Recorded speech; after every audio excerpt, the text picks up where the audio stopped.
என்னை மன்னிச்சுக்கோங்க, இந்த போட்டியில் என்னால் பங்கேற்க முடியல. கண்டிப்பாக போட்டியில் பங்கேற்கலாம் கூட இந்த போட்டியில் என்ன தோல்விக்கு காரணம் அப்படின்னு எனக்கு வெளியே இருந்து தெளிவாக தெரிஞ்சிச்சு. இந்த தோல்விக்கு முக்கிய காரணம் இதுதான். இதை மட்டும் சிஎஸ்கே கரெக்டாக பண்ணியிருக்கணும். இருந்தாலுமே நான் போட்டிக்கு வெளியே இருந்து ரொம்பவே கஷ்டப்பட்டு மேட்சை பார்த்துட்டு இருந்தேன்.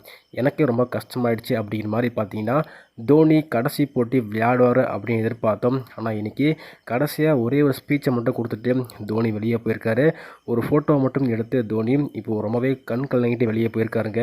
தோனிக்காண்டியாச்சும் இந்த போட்டி வெற்றி பெறணும் அப்படின்னு நினச்சோம். ஆனால் எதிர்பாராத விதமாக இந்த ஒரு போட்டி கைவிட்டு போயிடுச்சு. கண்டிப்பாக சிஎஸ்கே பண்ண மிகப்பெரிய தவிர தோனி கடைசியில் சொல்லியிருக்காரு. அது தெளிவாக இன்றைக்கி புட்டு வச்சுருக்காரு.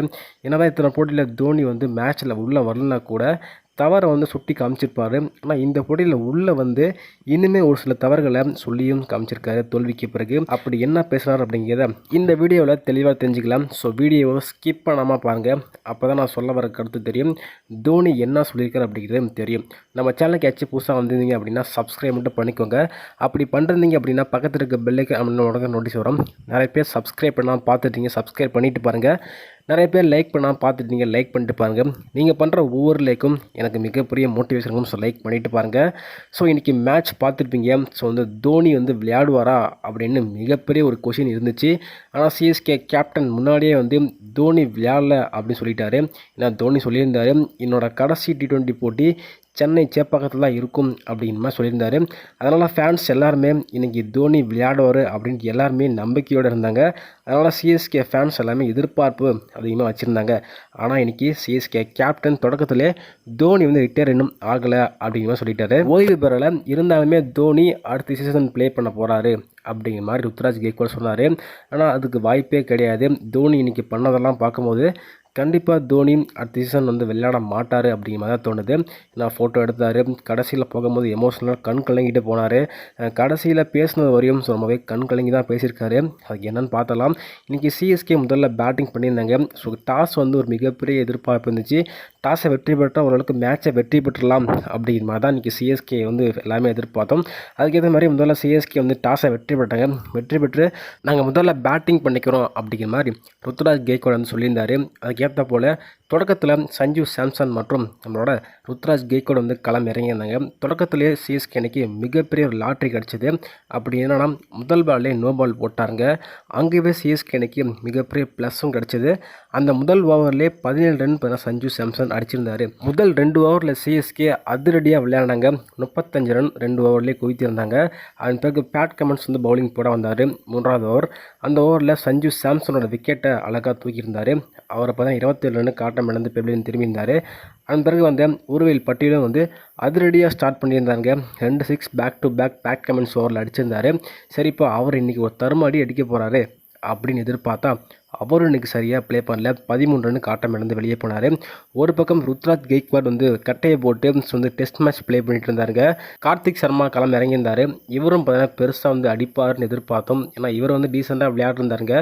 அதிரடி அந்த ஸ்பின்னர்ஸ் அட்டாக் பண்ணியிருந்தார். ஃபாஸ்ட் பவுலிங் அட்டாக் பண்ணார். இவரும் டீசெண்டாக விளையாடி அவுட் ஆக அதன் பிறகு டெஸ்ட் மேட்ச் ப்ளே பண்ணிட்டு இருந்த ருத்ராஜ் கெய்க்வாடும் அவுட் ஆகி வெளியே போனார். சிஎஸ்கே அன்றைக்கி பேக் டு பேக் 4 விக்கெட் டக்குன்னு போயிடுச்சு.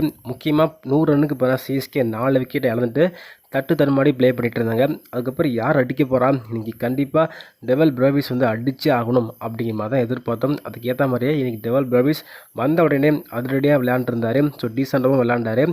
சிவம் தூபேவும் பார்ட்னர்ஷிப் போட்டு 2 பேரும் அதிரடியாக விளையாண்டாங்க. ஸோ ஒரு கட்டத்தில் பிரேவிஸ் 44 ரன்னுக்கு ஆட்டம் இழந்து வெளியே போனார். கூடவே நான் வரேன் அப்படிங்கிற மாதிரி சிவம் தூபேவே அவுட் ஆக சிஎஸ்கே அன்றைக்கி ரொம்ப கஷ்டமாகி போச்சு. ஸோ கடைசி 2 ஓவருக்கு கடைசியில் ஏதாச்சும் அடிப்பாங்கன்னு பார்த்தா பெருசாக அடிக்க முடியல. இதன் காரணமாக சிஎஸ்கே இப்போ தான் 20 ஓவர் முடிவில் 180ங்கிற ஒரு டோட்டலை செட் பண்ணியிருந்தாங்க. இது ஒரு போதுமான டோட்டல்லாம். ஏன்னா கண்டிப்பாக சேஸ் பண்ண முடியாது அப்படிங்கிற மாதிரி எல்லாருமே யோசிச்சுட்டு இருந்தோம். எதிர்பார்ப்பு அதிகமாக இருந்துச்சு. ஒரு கட்டத்தில் இந்த ஸ்கோர்லாம் வருமா அப்படிங்கிற மாதிரி தான் இருந்துச்சு.